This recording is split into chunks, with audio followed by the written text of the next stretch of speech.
Okay, can people hear me okay? Yes? Cool.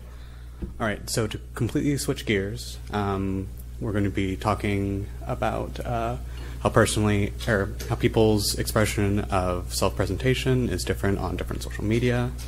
So before I really get into it, I just have a couple questions for the audience. Maybe raise hands if you want to. Have people ever had this experience where they feel like they need to say something just right on certain social media? Yeah, some people. Maybe for the younger crowd, have you ever sent a silly selfie to a friend through Snapchat? Yeah. And have you ever intentionally restricted things that you wanted to put on Facebook, maybe not saying exactly what you...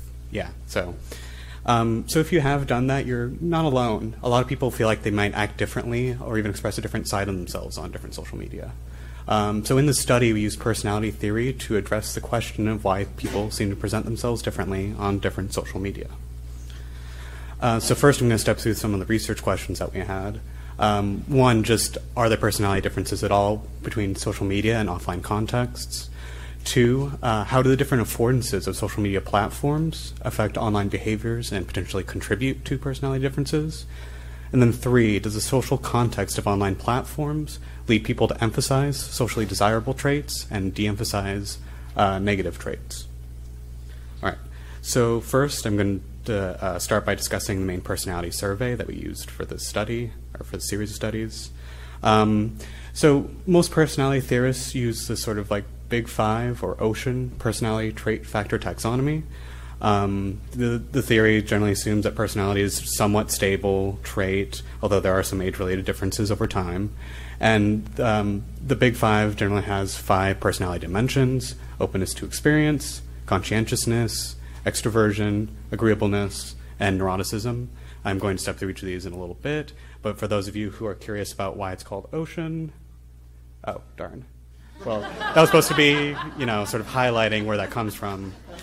But all right. So to start with, for openness to experience, this is on one end sort of this explorative, imaginative idea versus conservative, habitual. It's measured by desire for independent action and novel experiences.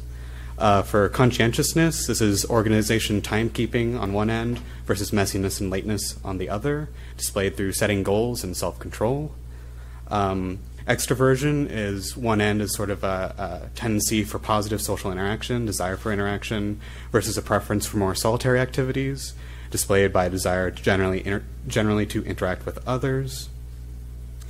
For agreeableness, this is on one end sort of friendly, warm interactions versus negative, cold interactions, displayed by altruism, cooperation, and trust. And finally, neuroticism, on one end sort of anxious, nervous conduct, versus on the other end more emotional stability, displayed by how often and controlled one's negative emotions are. All right, so now that we've talked about the personality side of it, I want to get into sort of the affordance taxonomy that we used for this study.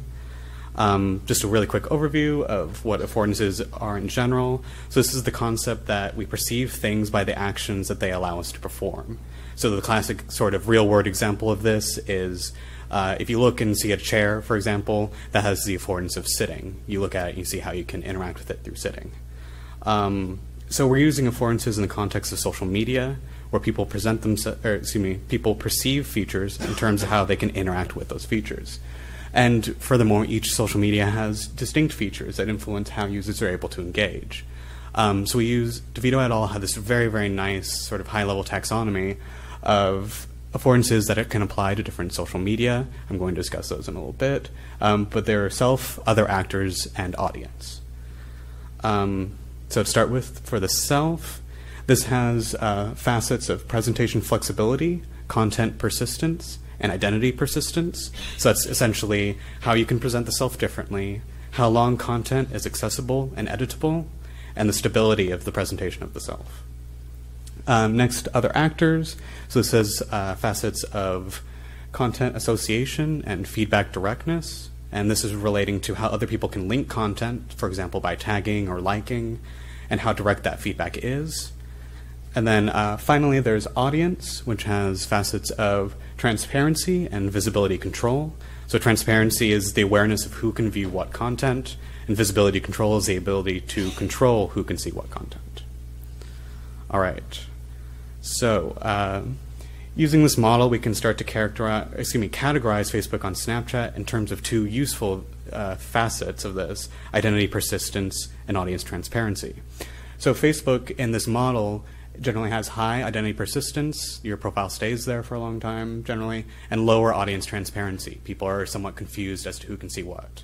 So you can kind of think of this as like this sort of stable profile type thing. And Facebook is generally good for long-term self-presentation. On the other hand, Snapchat is generally lower on identity persistence and then higher on audience transparency. So this is meaning, in this sense, it's good for self-presentation in the moment, without any real need for for coherence. So you can kind of think of it more like a little bit of a conversation. So now we're going to move into the first study. I'm just going to go through the procedure really quickly. So to start with, all participants got instructions. They filled out a 44-item Big Five inventory. I'll talk a little bit more about that in a moment. But then we had them, once they finished that, we had them come in and we interviewed them about their use of Facebook. So for example, this interview was semi-structured, and we asked participants about a range of questions about how they use Facebook. So this, for example, this was things like, how do you just generally use Facebook? And maybe how does Facebook feature into your relationship with people? How do you use it to communicate with people? Once they finished the interview, they filled out a Facebook version of the 44-item Big Five inventory. And then once they were done with that, we thanked them and debriefed them. So going into the 44-item Big Five inventory, basically participants were rating the degree to which they agreed or disagreed with each of these statements. Here's some examples for each of the factors. The only difference between this standard one and the Facebook version was, instead of I am someone who ... it was on Facebook I am someone who ... All right, so now I'm going to get into the results for study one. So if you see, oh, okay, there's my mouse. So if you see here, we had a significant difference on openness between face-to-face and Facebook. For agreeableness, same thing, significant difference face-to-face compared to Facebook. And then same thing for neuroticism, significantly lower here. All right, so we have these results, but what exactly does that mean? Well, we went back to the interviews and we used that to sort of inform how we should interpret this. So we found that people explicitly stated in the study that they were actively constructing a persona on Facebook. For example, this participant said, I wouldn't post something that's not me because I'd always think about what I post. I like really think about what I post. I don't just post for fun. I like to make my profile a certain way. This other participant said that I definitely feel like I don't have a different expression, but I'm definitely filtered and sometimes a little bit more cautious or reserved online.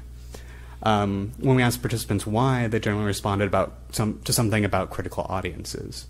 This participant said, on Facebook, everybody takes everything incredibly personally. Everything's trivial and a little bit more crazy online. People are able to say things without thinking. They're able to say things that are extreme or rely on absolutes in their arguments, and it just turns into this very hostile place.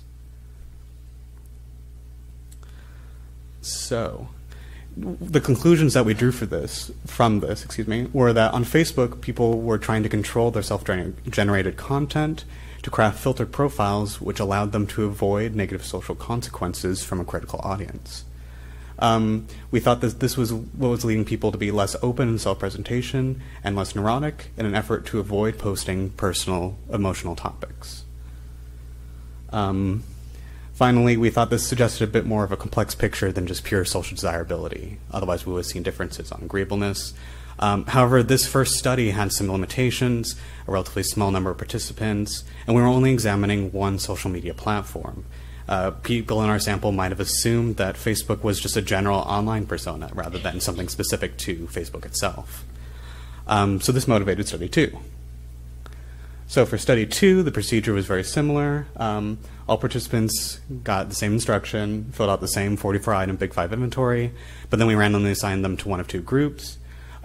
Group one saw the Facebook interview and Facebook 44-item Big Five inventory first, and then a Snapchat interview and a Snapchat 44-item Big Five inventory second. The Snapchat interview and 44-item Big Five inventory were exactly the same. just replacing Facebook with Snapchat where appropriate. And then group 2 saw them in the reverse order. Once all participants were finished, they went to thanks and debriefed. So here are the results from that. We ran order by media MANOVA for each of these ocean variables, and then the main point to draw from this is that order didn't have an effect, there wasn't an interaction, and so the differences we saw were motivated by the media themselves. All right, so here's the significant comparisons for openness, extraversion, neuroticism by media. I'm not going to be discussing agreeableness and conscientiousness here, as there were no significant differences on those. But I'm going to step through the results a little bit for each of these. So first, for openness, face-to-face was significantly higher than Facebook, and Snapchat was significantly higher than Facebook. So both of them were higher on openness in that way. So next, for extraversion, we saw this nice little tower where Snapchat was the highest on extraversion, followed by face-to-face, and then followed by Facebook. And then finally, we saw a very similar effect from the first study, where both Facebook and Snapchat were significantly lower on neuroticism compared to face-to-face. All right, so again, we have all this data, we have these significant differences, but what does that mean? So for that, we looked to the interview, we looked to the qualitative findings, and we drew out these 3 main items. So first, audience concerns promoting controlled self-presentations, very similar to the things we were finding in the first study. This participant said, I feel highly scrutinized on Facebook, so I never post anything. I don't update my profile picture. I don't really like to put an image of myself out there very much. So the participant, I don't know, Facebook feels way too public versus everything else. Like you can go and search anyone on Facebook and see a lot of information about them. So next, transients and strong audience ties promoting openness on Snapchat. This participant said, I'll send a snap to my family, like this is a really funny filter. Or it'll just be a really ugly picture of me in my bed with my 3 double chins, just like, hi, good morning. This other participant said, well, if I'm Snapchatting my best friends, they're going to see everything, and that's completely genuine because there's no judgment there. Finally, for the next one, known audience leads to greater extraversion on Snapchat. So this participant said, well, maybe I'll have conversation on Snapchat more so than in person because it's behind a screen. It's not like in person. If someone were to confront me about something or ask about how I'm feeling, it's just easier to say what you want to say on Snapchat than in an in-person conversation. This communication to a known audience of strong ties also seemed to lead to more active styles of socializing, where it was easier to express yourself and to make social connections with your friends. Excuse me. So let's tie these back to the affordances that we talked about earlier. So for Facebook, their self-generated content was relatively permanent and allowed a great deal of control over self-presentation. For other actors, on Facebook, people could directly comment on any post with explicit evaluative feedback. And for this, other actors were often seen as judgmental and quick to critique. Next, for the audience, as mentioned in previous work, it's somewhat invisible, but the known audience can be intimidating as well. Profiles are often public or in a ill-defined semi-public space.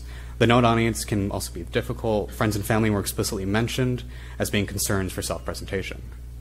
Well, and so now let's look at the Snapchat affordances. For Snapchat, presentations of self are very ephemeral. There's little overall stability in presentation. For other actors, there's very few methods of feedback at the time that we ran the study, other than just this very simple receipt and reply. And for the audience, generally people were using Snapchat to communicate with a known audience, where content only goes directly to a particular person or a particular group of people. All right, so how does this inform the research questions? Were there differences? Yeah, there was relatively consistent differences between particular social media and offline. Let's see. For affordances, yeah, people were displaying different patterns of self-presentation, and this seemed to lead to these personality differences that we found from the surveys. Because Facebook affordances were pointing to this stable, relatively permanent profile, people in our sample tended to withdraw, perhaps to protect themselves. On Snapchat, where self-presentation was loose and ephemeral, people were very active and engaged with this network of close ties. Finally, for the social desirability, it seemed to depend on the platform. On one hand, for Facebook, people were not showing like higher agreeableness or more openness or more extraversion. But for Snapchat, that did seem to be the case. All right, so in conclusion, in 2 studies, we found reliable personality differences in offline and online personality. We also found differences between the social media platforms, which we think are drawn from the affordances of those social media platforms. So here's some future directions and design implications. I'm just going to talk about one really quickly.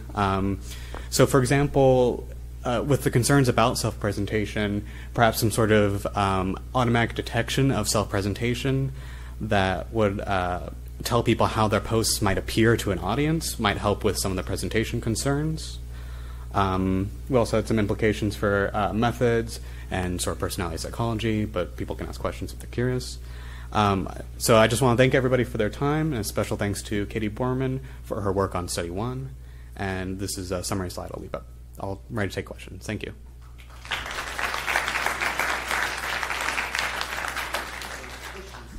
Yeah. Joe Constant, University of Minnesota. Very interesting. I want to hone in specifically on what you saw with extraversion going down with Facebook relative to the others. Another interpretation of extraversion is who you're looking to for validation, energy. And so one interpretation of that is if I post on Snapchat, it's so that my friends will like it. But on Facebook, it's much more balanced between it has to be what I'm judging I will like for myself.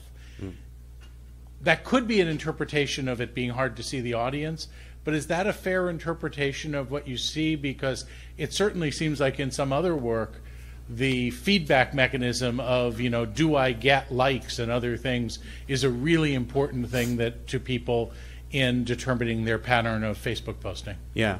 Thank you. That's a great question. So in our sample, people actually mentioned that the evaluation made them not like Facebook. People mentioned specifically that they're very disengaged. They're more likely to browse rather than post. It might have been partially just a sample. We were looking at University of California undergraduates. So people who have grown up with Facebook might have a different sort of way of interacting with it. I remember one participant specifically mentioned that the anxiety about not receiving enough validation made her completely disengaged from Facebook overall and went to Snapchat just because of that ephemerality, because of the lack of that. So does that speak to your question? Yeah. Okay, thank you. Kai Lukoff, University of Washington. Great talk. Thank you. And I wanted to ask whether you thought about to what extent the differences that you saw in personality were driven by different affordances or features versus kind of the different audience that people were sending their message out to. Yeah. Because I know I use WhatsApp and I communicate with my family in a chat group there, and I also communicate with university buddies, and I'm there's very different personalities in those 2 chat groups, one could say. Right. That's a great question, and that's something that we're really eager to look at. One of the sort of things that we wanted to start to sort of tease apart was the ephemerality of Snapchat from the likelihood to communicate to a close group members kind of thing. So that's a really interesting direction that we're looking to go into. But we've been thinking about it, and we're trying to figure out ways to sort of get at that question. Cool. Thanks. All right. Thank you.